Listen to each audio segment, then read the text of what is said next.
I'm Erik Kain. I'm Paul Tassi. We should just have this in one video. Let's forget the edit. Now we're back. We just got finished with our gaming episode, and now we're talking about TV. I think there's a few shows on right now that we're following. I think the big ones and the ones we want to talk about today, especially, are Westworld and The Walking Dead.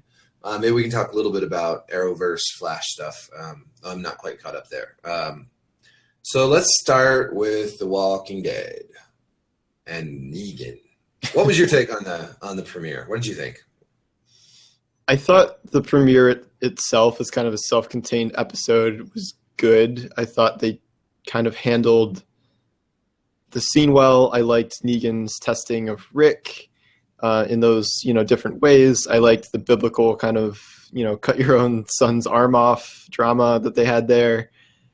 I'm a little ambivalent about the kills. I don't mind that they killed two people and did it as kind of like here's the initial hit and surprise, like it's still like the comics. It was a head fake. Get it? Head fake. Good. Sorry. And I don't know, something about this whole lead up to this season and just advertising like the execution of an unknown main character was just sort of weird to me. It just kind of rubbed me the wrong way as like an ad campaign where it's just like a bloody barbed wire bat. And like, I know The Walking Dead is kind of comfortable bathing in gore and stuff, and I'm pretty immune to this kind of thing, but man, I mean, they did not mess around with that sequence. And it was almost problematic for me because the sheer gore and shock of it overwhelmed kind of the actual sadness of losing the characters. Like, I think each of them had the time to speak one line in the whole episode. And this is after the other problem is that because this was delayed until now, we haven't seen these characters for 6 months. And like, yeah, we know who they are and whatever. But there was no unless you watched the finale right up until this, there's really no kind of context for this. And so these characters are just sort of executed without really a proper farewell. And I think you made this argument, but in a lot of ways, that's why kind of Glenn's fake death early in last season was better, because it had this whole arc and the setup, and the episode itself, like, really all led up to this climactic moment. And it was really focused on Glenn. And it was fake and it was stupid and that whole thing was dumb, but it was a better kind of setup than what we saw here, where the freaking goddamn ad campaign led into the execution here. And I totally agree with that. This is all separate from the whole cliffhanger BS thing they pulled last time, but I'll talk about that in a sec. But it's combined. These are similar arguments you're making. I think they fit together. Yeah. Yeah, and so.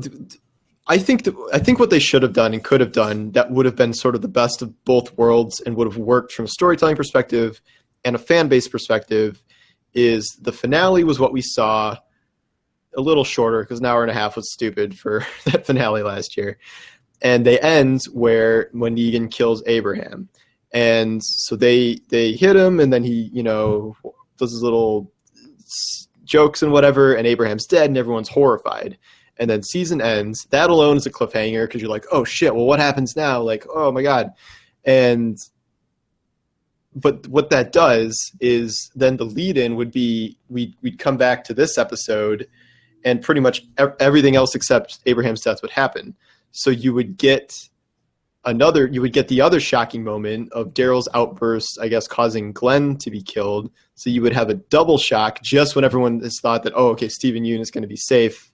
Like, they're rewriting everything. But people wouldn't have been complaining for the past 6 months that the stupid cliffhanger existed. And there was a stupid mystery about who stupid died and all this stuff. And I think that would have been a good way to kind of bridge that gap and like execute the storyline they wanted to execute. No pun intended. But a way to do it that didn't have to just horribly upset the fan base in terms of like feeling like they're tricked or whatever. And they could have kept all the other stuff with Carl and his arm almost being cut off, and that was really tense, and like that would have made for a hell of a premiere just by itself. But I think the way this was set up really kind of it ruined the finale, and it ruined kind of the build up to this, what is essentially the biggest moment of the entire series and of the comics. So it was well done, but it was not well set up, if that makes sense. I think that's true. I think that's a good idea. It would have been much better that way. I still don't really like the idea of killing off Glenn in the premiere, where he still gets no camera time, and then he just gets like his eye bulging out in this really gruesome, hard to watch death. And I think part of why I still don't quite like that idea is just, it's not because it's not a good idea. It's because they already faked us out with Glenn's death once. Yeah. It's just shitty. It's shitty writing, and it's a bad way to treat your fans and your characters to keep faking them out. It's cheap, like it gets old. I mean, well, if they knew they were going to do this with Glenn, why did they? If they knew they were going to kill Glenn like this, why did they even give him that plot line in the first place? Why didn't they give Daryl? Why didn't they give Daryl that plot line or something? Exactly. Yeah. Like where that would have do all that and then lead into Glenn actually dying. Like I was getting really excited for the prospect of what kind of the future of The Walking Dead would look like when Glenn is still around and still a character, because the comics doesn't have that, and that would have been really interesting. But now they're really determined to kind of stick with the comics because they just moved Abraham's death back a couple weeks and he's dead now. So he's supposed to be dead in the comics. So there we are. And then Glenn's dead now. So everything is just kind of playing out exactly the same, minus a few wild cards who don't exist in the comics like Daryl and Sasha. But yeah, ultimately I would have rather just seen Glenn live. Like that would have been probably the best twist of all. Yeah. And then splitting the two, I also think, like having it all end in the finale would have been fine. Having the finale end with everyone who's going to die, and then we don't know what's going to happen to the rest of the characters, or have it end when he's about to chop off Carl's arm, or change that and have him make him cut Carl's hair instead. Anything like that would have been better, like just do it, Dad, just do it. But like I also, I feel like there was, in the fake death of Glenn, there was this lead up to it, and it was a tragic moment, and I was fully bought that he was dead at first until I started reading like what you wrote and everything else. But it shocked the hell out of me, and it was shitty and it was tragic, and I was like, damn, this really sucks. But it was a good send off, and you think about other character send offs, like Tyrese got like a whole episode to die, too much time basically, and other characters also got kind of these, sort of moving or important scenes for their deaths. And Glenn just gets a advertising campaign that lasts 6 months and then bashed in the head with one and then one really sad line, and that's it. And it felt wrong for the character. And everyone just shouts at me that that's in the comics. I don't care if it's in the comics. We're not talking comics aren't perfect. Well, they're not perfect, and they're not canon for the show either. Like the show changes things. It has its own logic and its own fiction, and it doesn't matter what's in the comics. It just doesn't. I don't care. Like we're skipping over the whole obvious thing that the correct answer would have been to kill Daryl. Like right. as you argue, like the way the show has built up this character who is free of the comics. And the way he himself was essentially the catalyst for the entire war with Negan, like it would have made the most logistical sense for him to die, and it would have carried huge emotional weight to it. But AMC is too chicken to do it. Yeah, that's too essential to the brand. And like, I guess I'm interested to see with this whole like, how are they going to tame Daryl the wild dog thing back at Negan headquarters? But like, the proper moment there would have been to kill Daryl, because that would have been sort of the ultimate send off for the character, because there are frankly no other deaths, at least in the comic as they're written so far, that are this impactful. Like other characters die here and there, but there is nothing like this, and that would have been the moment to end all moments. And I don't know. And instead, it's just like, I don't know.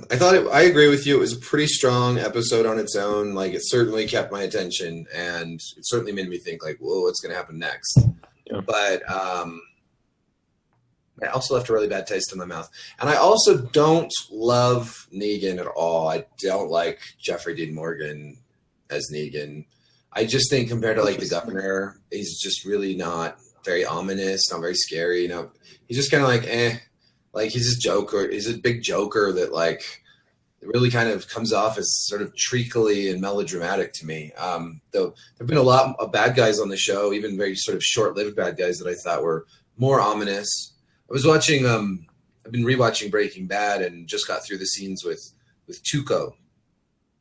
And Tuco's such a great character because he's just so like, you don't know what's going to set him off. You don't know what he's going to do. He's, there's that whole scene with Tuco where they're at his uncle's or whatever, and great uncle, I don't know. And it's just so tense. Like the whole time, it's just this great tension of like, he's about to snap. What's going to happen? And I get none of that from Negan. I want that from Negan, but I get none of it. It's like, you didn't get tension in the premiere. That was like I didn't think he was going to hit people. I just got grossed out. Like I knew he was going to kill somebody. And I was like, it wasn't anything unpredictable about that. I thought it would be Abraham. I was surprised when it was Glenn, and I was shocked by that. But like him taking Rick out, well, he's not going to kill Rick. And like, also a lot of the time I was like, well, Rick's a badass. Why doesn't he just jump him? He could jump him. He could take him, Like he was going to kill everyone else back at the parking lot or whatever. Not if he beat Negan and showed back up like to rescue everybody. I don't know. Like it didn't work for me. Like Negan as the actor, and as the character right now, I'm just like, really? Okay. So I guess this is one area where we disagree because I really did like Negan.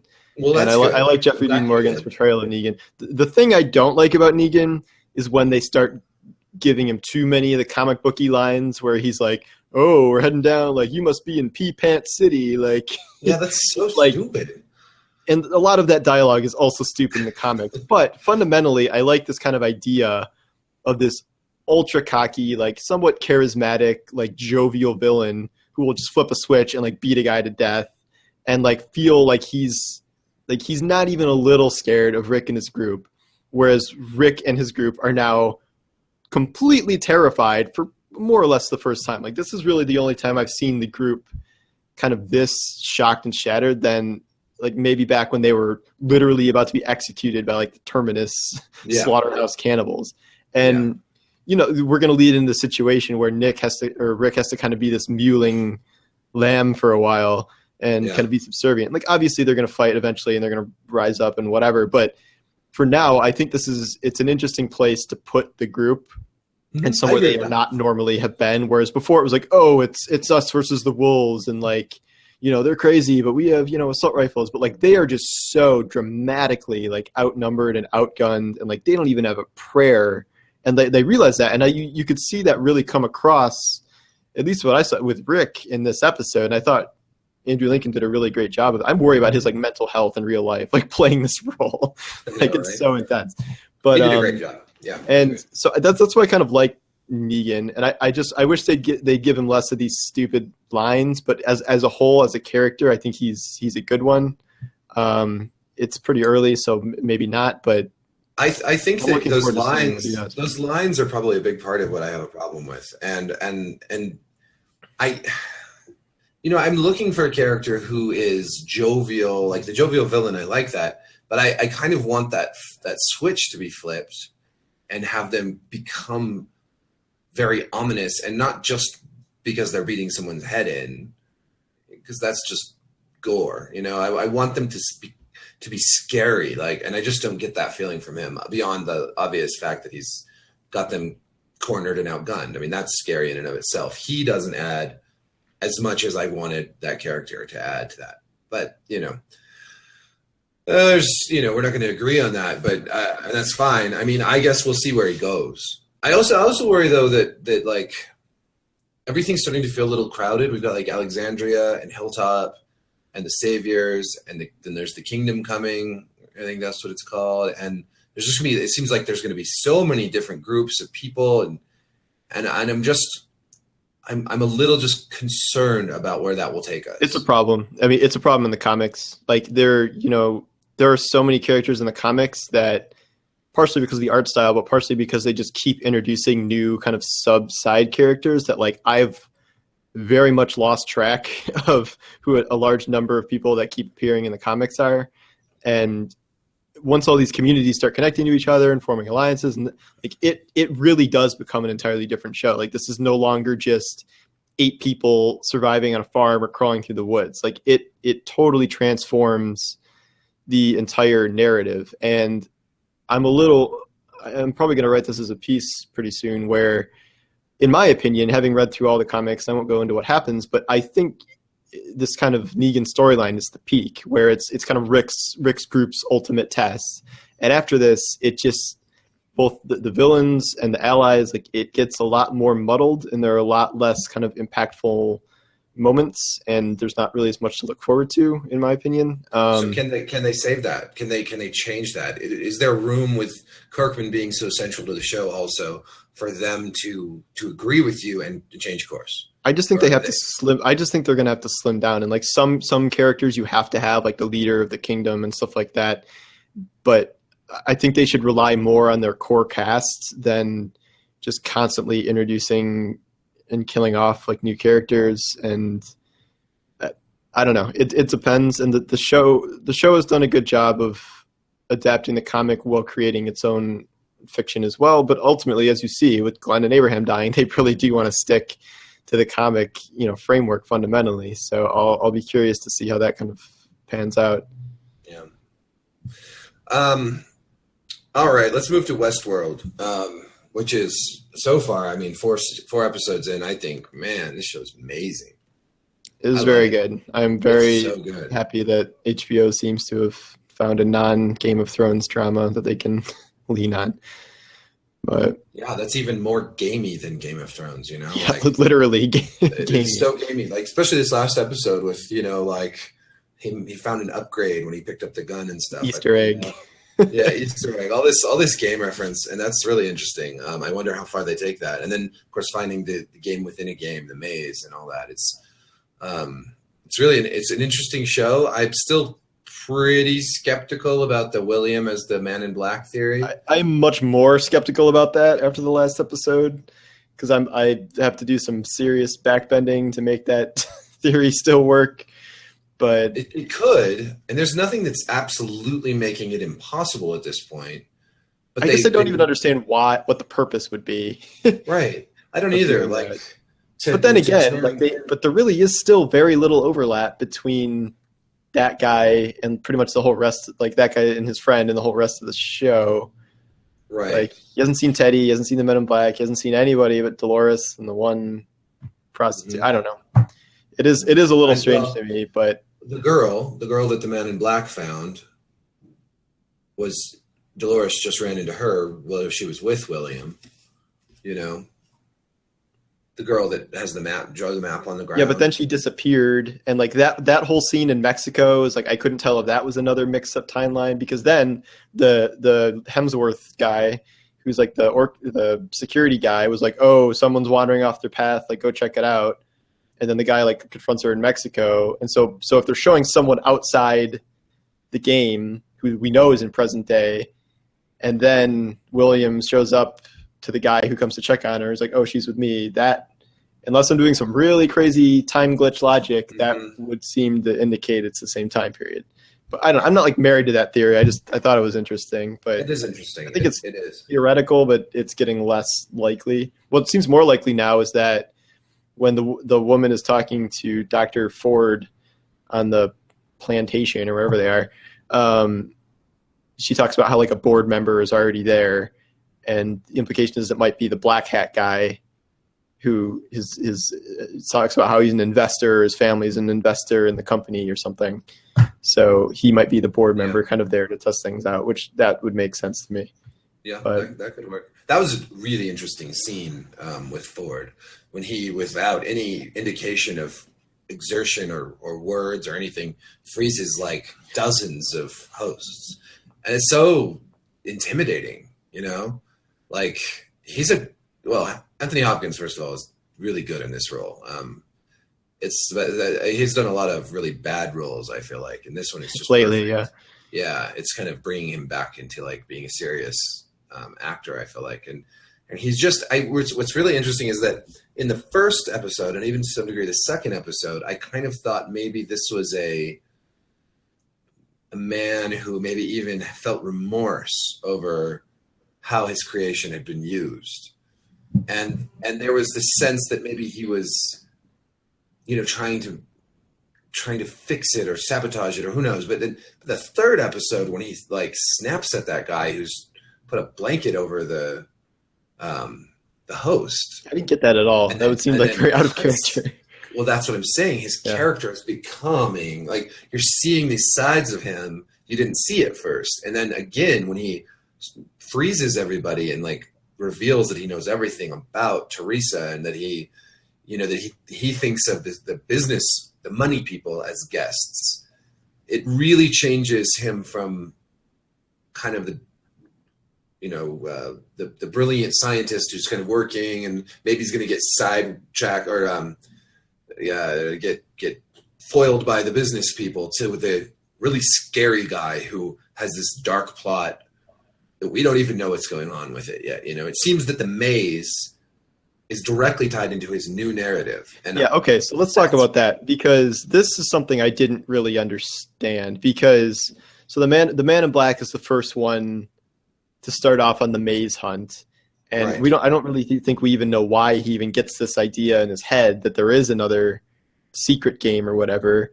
But he does the whole scalp thing, but then the latest step of his quest essentially brings him directly in to an actual like kind of preconceived narrative about this. What's the guy's name? Wyatt. Yeah. So he hooks up with Hector's gang and the woman, and so she tells him about Wyatt. But like, how is this part of like the secret maze game when it's an out in the open storyline that he is like actively developing? And like there was the other host that was out with Teddy hunting for Wyatt, and they came across as like weird voodoo bandits in the woods.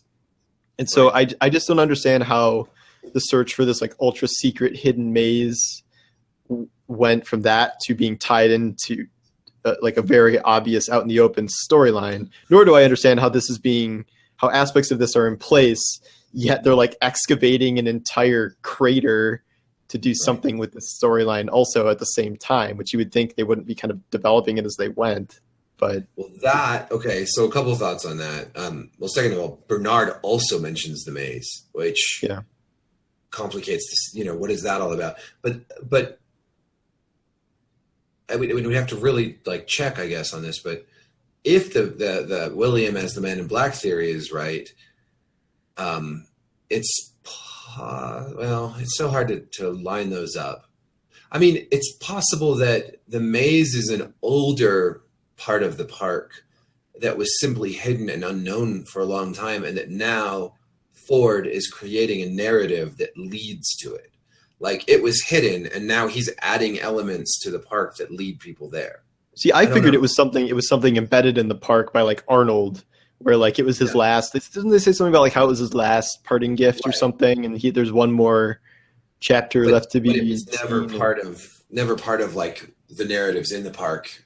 So it was a secret left there by Arnold, and now years later, Ford is unveiling that secret through his narrative. I guess I always just viewed Ford and Arnold as opposed in philosophy, so it would seem weird to me if Ford was working to help this guy's narrative or unearth it or whatever. Like, I don't know. I guess we don't have enough information to really know one or the other, but that threw me for a loop when all of a sudden the Men in Black went from the maze to Wyatt, and like because that was something that was just created, and yet he was looking for the maze even before Wyatt was a narrative or part of the story. So it seems weird to me that those were tied together. Bernard could be influencing these narratives. He could be inserting these details. For some reason, he was warned by Ford not to go the way of Bernard, but of Arnold. Do you buy the Bernard? Do you buy the Bernard as a host theory? No, I don't really see it as making much sense.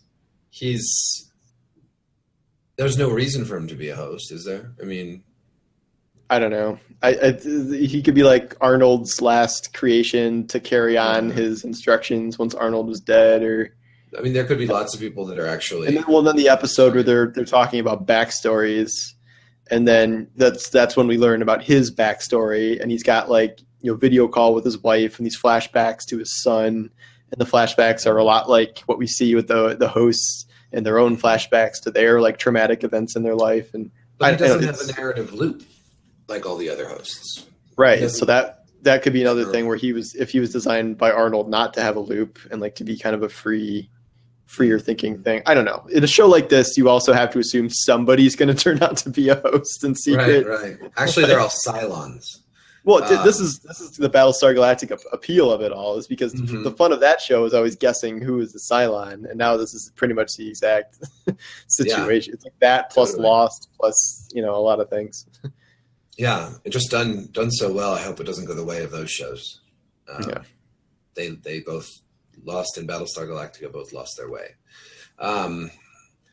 Though I still enjoyed them. I wish I was writing about Lost. You get to be this. It's only 10 episodes a season, so instead of like 20, so it gets to be more compact, which is nice. And who knows how long it'll go too? I mean, it may only. I would say 3-4 years at the most. I don't think it's going to be some 8-season sprawling epic, but I guess you never know. Maybe. But, I hope not. I hope it doesn't go on and on. Yeah.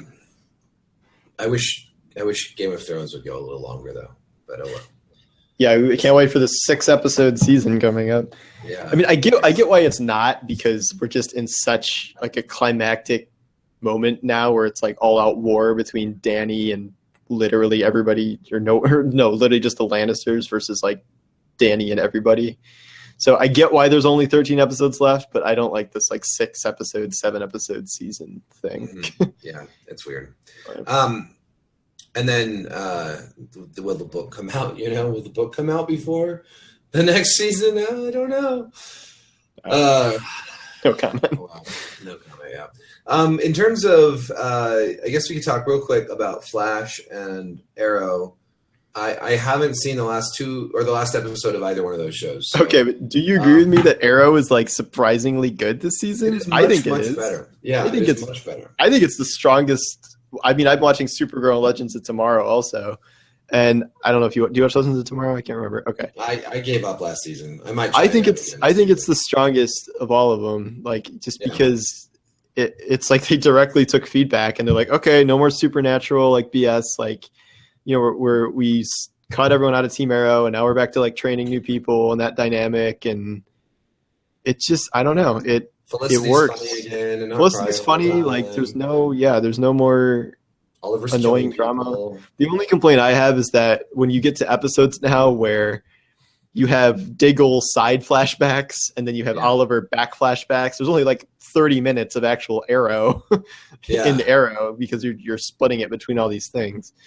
But no, I'm like very surprised, and like you haven't seen this episode, but like Felicity is actually dealing with like the emotional consequences of the whole nuclear thing, and in the previous episode, the nuclear thing came into the plot line with Diggle and the devices. And I'm like, oh, they're like not ignoring it; they're actually like kind of building off of it. So the writers wake up. Really think I think they've done a lot of good things. Like I don't know if we're going to get to like season 2 Slade territory, but it's a lot of episodes ahead of us, so that it could really fall apart still. But let's hope it doesn't. It's off to a good start, much stronger than the last 2 seasons. I think I get a little annoyed in the premiere with the statue of Laurel and like it was a bad looking statue. It was just weird, stupid looking statue, and just like even just showing her with those last words, like do people really say crap like that? Like don't let me be the last Black Canary. That I'll allow it. I'll allow it. A bunch of other superheroes that just dumb. Like we can't write a Black Canary off the show because that would be stupid. So don't let her be the last. I don't know. That was silly. But that other than that, the action's way better than it was. It feels less crowded. But on the other hand, the Flash. Now I can't speak to last night's episode yet, but so far I've been a little disappointed, and I feel like it's really crowded. Like Team Flash is too big. They got a really convoluted way of bringing back Harrison Wells again. Just wait, there's an even more convoluted way coming up. I can't. I guess after this, I'll get right into that. And then like Barry and Iris are just ridiculous. They're ridiculous. They go on a date and they have nothing to talk about. And that was a good date, Barry. It's like 30 seconds. It's like okay. They deal with that in the last episode too a little bit about how it's awkward, but I don't know. Well, I have faith, but there's no spark between those two. It's literally like the unsexiest relationship on TV. I mean, I didn't think there was much spark with Oliver and Felicity, but at least I think the CW whole Arrowverse has a trouble with kind of real relationships that work, in my opinion. Like Gotham with Lee and Jim Gordon is a better relationship than anything we've seen in all these other shows. Like, you know, Supergirl, you know, watch Supergirl, but there's a whole season buildup where she's supposed to be in love with like Jimmy Olsen.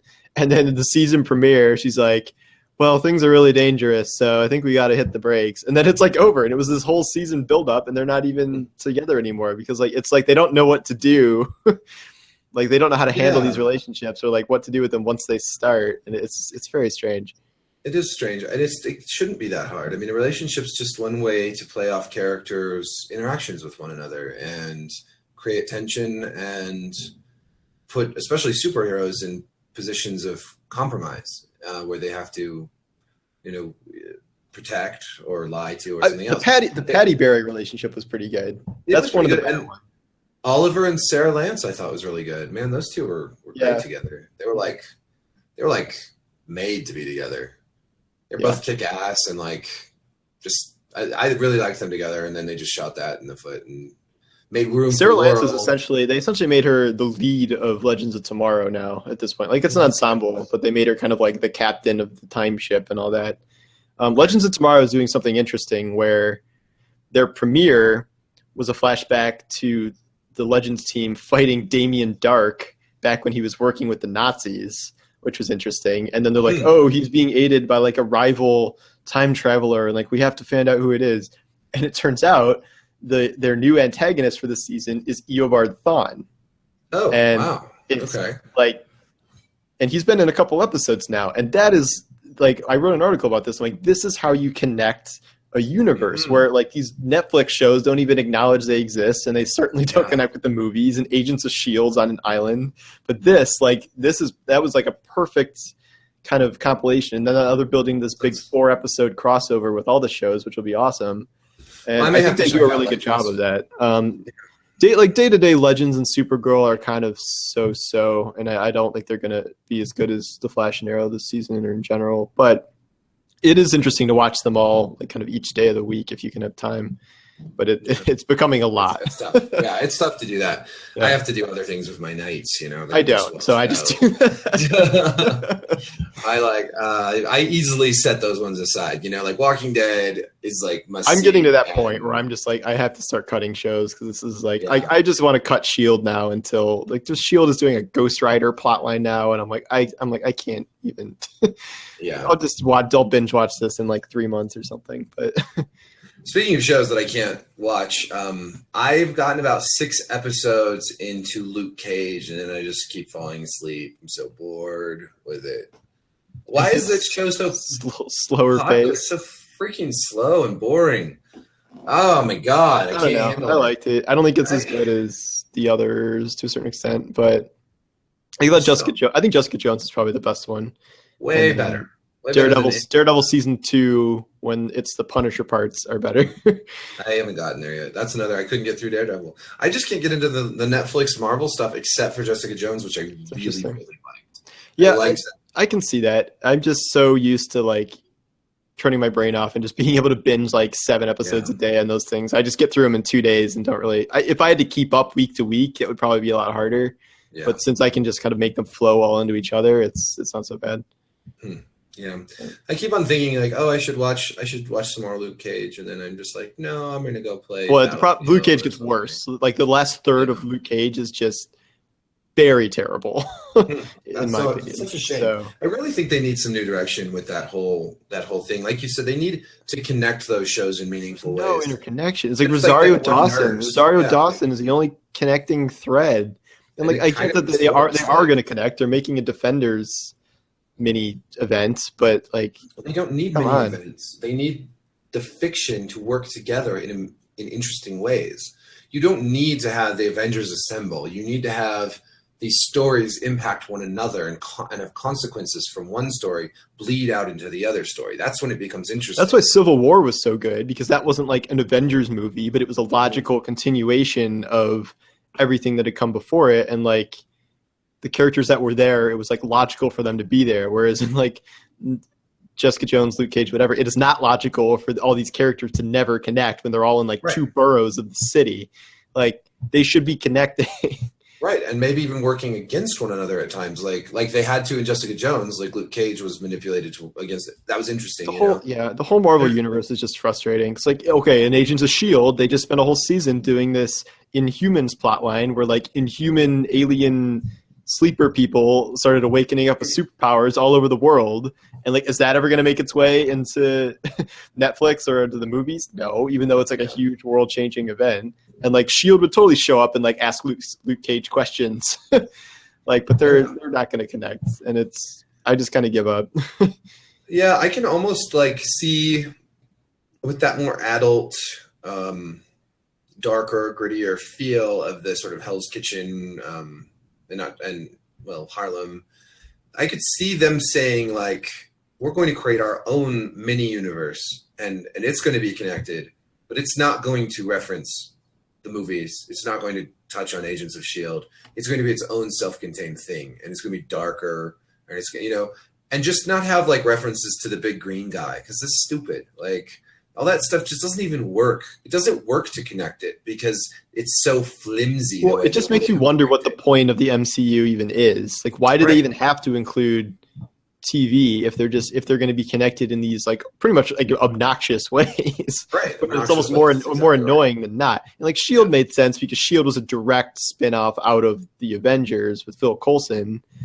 But even that show has been so mistreated. Like, you can't even spare like Chris Evans for one episode out of like 80 of the show to show up. For some reason, these companies think that movies and TV should be like so separate, even in an age where TV is becoming better than movies a lot of the time. There are like, much more of what DC did than there are Marvel movies. Oh yeah, and what DC did for the Suicide Squad, what they did to the Arrowverse was, oh my god, it was shameful. Shame on them. DC is generally pretty good about this stuff, like just keeping the two things separate. But like which is why I didn't understand why they went on this like murder spree of like, let's kill the Joker and Deadshot. Although, I won't say anything. But I have a feeling they killed off or took out. Yeah, so I have a feeling they might start trickling back some of the people again. But yeah, I don't know why they did that in the first place. Like, that was so weird. And like, I mean, even Amanda Waller, like, was that really necessary? Right. And then like, strange. But the Flash is still there. Like, yeah, like you're gonna have to deal with that. He's the same actor. So like, yeah. I'm honestly kind of glad that that it's a different actor for the movies. And that would have been terrible. That would have never worked. And like, as much as I like Grant Gustin's Flash, like, unless they were just gonna make an Arrowverse DC thing from the ground up in that tone, which maybe they could have, but no, Grant Gustin would never fit in Snyder's universe. Like, I read there was an interview with the guy who plays Harrison Wells, Tom, whatever his name is. Oh yeah, and he was like, "Oh, like that's BS. They didn't cast Grant because like he has such range as an actor, and he could have played like a darker, broodier, edgier Flash if he wanted to." I'm like, yeah, I'm sure he could, but that would have been super weird to suddenly have like CW Barry Allen playing like dark and tortured, goofy Barry Allen. Like, that would have been terrible. Yeah. So no, that's not a good idea. Is Zack Snyder actually making a Flash movie though? It's not him. No, it's Thank God, that would no, it's the guy who directed Flash movie ever. It was the guy who directed Dope, which is actually great. Oh, so that is good. I have faith for like other DC movies that aren't directed by Zack Snyder. But I mean, I just think Zack Snyder needs like a partner who can be less Zack Snydery, and then Zack Snyder can do his like dark, brooding stuff. And somebody else can be like, but the pacing, we're going to do some good pacing now. We're going to have some human dialogue and like, and then just like, because Snyder does some cool stuff visually, especially, but his stories are really just they just drag and they're so unpleasant. And that's the other reason you should watch at least the first couple episodes of Supergirl season 2 is they introduced Superman. So we now have an Arrowverse Superman. And he's played by some like Teen Wolf actor or something, but like it's fascinating to see like super upbeat, like smiley Superman who's like shaking people's hands when he saves the day and stuff. And I mean, it's refreshing because we haven't gotten that in so long. Yeah, no. And so, I mean, he was kind of a guest star. I'm sure he'll be back here and there, but it was just so weird to see that. We haven't seen that since like Smallville, really. I mean, it was so strange to see. But it worked. It was really good. Yeah, I've been less critical of the Snyder stuff than other people, but I definitely feel like it's time to move into a new direction, um, and get They're other just getting people. started with this direction, though. I know they need to just change course a little bit. They can self-correct. They can still be dark. Like, you know what I mean? Like, what I love about Gotham is its ability to be dark, black humor, like, and still colorful around the edges. Like, it's a funny, violent, gothic show, and it so captures the spirit of what I feel like Batman should have been after the Nolan films. Like, I feel like after the dark and brooding, gritty Nolan films, coming to a more like classic Batman, not like 1960s like tights Batman, but like something that's like Gotham would have been really cool for the films. That'd be probably closest to like Tim Burton Batman. Like Tim Burton, but like with modern sensibilities, Yeah. with modern, because I mean, like, I loved the Tim Burton Batmans. The Batman, well, that was 1 and 2, right? I think is what Burton did. And but going back to them, like, there's a lot of weak. The problem weak is spots. what we got was someone trying to essentially just build on the Nolan verse, even though it wasn't the Nolan verse, and then not doing it as well.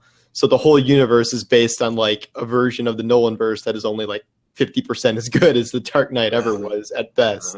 So now they're kind of stuck there, and I don't know. I think they just missed their boat. Like that, if they wanted to do dark and serious, they probably should have just started it on the Nolan verse. And like, maybe I just don't think he wanted to stick around and keep doing that or like oversee that. And he wants to do other things. And I mean, who can blame him? Right. But banking on Snyder and continuing to bank on Snyder and like giving him JLA after Man of Steel and Batman vs Superman, like, that's nuts. Like, I don't get it. And even as someone who's not good in those, but like, oh man, he should be executive producing or something. He shouldn't be directing. I mean, this is something that Disney's doing so well with the new Star Wars films. They are not putting all their eggs in one basket with a director, but they are keeping people like J.J. Abrams on board in an important role. But they have new directors for these upcoming films. Well, we'll see how that works. I mean, hopefully it works. Well, I mean, and I do have faith in like, I mean, the guy that's doing episode 8 is the guy that did Looper, which was, I thought, a really good movie. And I just think it's good to not rely so heavily on one ego, Yeah, I agree with that. And that's why that's why I think they're doing pretty well with at least some of the like giving the Flash to the guy who directed Dope, which is like this low budget good movie, is a good call. And I mean, yeah, Marvel's doing a good job of that too, with like Chris Lord and Phil Miller, the Lego Movie guys, directing like some of the best Marvel movies. Oh yeah. Like, and that's, you never really know who's going to do that until you sign them up. But then, that can run into some problems. Like, I think one of the Star Wars movies had Josh Trank directing it, and he was the guy who did Chronicle, and everyone was like, oh, Chronicle, like, let's get that guy. But then he came out with this Fantastic Four movie, which was a total disaster. And then they're like, sorry, you're off the case. Yeah. So I think, and, as much as you might defend it, like, Duncan Jones was one of my favorite directors with his like 2 really good sci-fi movies, and Warcraft was not good. Warcraft, for me was sort of just an entertaining popcorn movie for me. Like, I'm not a big Warcraft lore guy or anything, and I enjoyed a lot of stuff with the orcs, especially in that movie. I agree, though, that it seemed like a disaster of studio making. Like the studio came in and they said cut, and totally flubbed the whole thing. And it we don't have to re-medicate Warcraft. But I don't know if that would shake my confidence in Duncan Jones necessarily, is what I'm getting at. No, yeah, just like Age of Ultron was a fucking nightmare of a movie, and it's not like, what's his face, Joss Whedon. Yeah, it's not like I think, oh, Joss Whedon can't make a good movie now. Yeah, like, no, that's true. That's fair. That was another one where that Marvel and the studio were coming in and really messing with that movie, and it was just not a good movie. I mean, in general, but I'm sure Joss Whedon could make another good movie. So I don't know. Like, yeah, one of these Star Wars could be a disaster, but I do feel like they have a good oversight and direction and idea of where they want the series to go. And I feel like they've done a better job with that already, and maybe Rogue One will be terrible, but I feel like you really get a sense that this is Star Wars. And you get that feel that it's Star Wars, whereas like DC, it's like, you don't get the sense that this is Batman, this is Superman, this is like DC Comics. You get the sense that this is Zack Snyder. And with the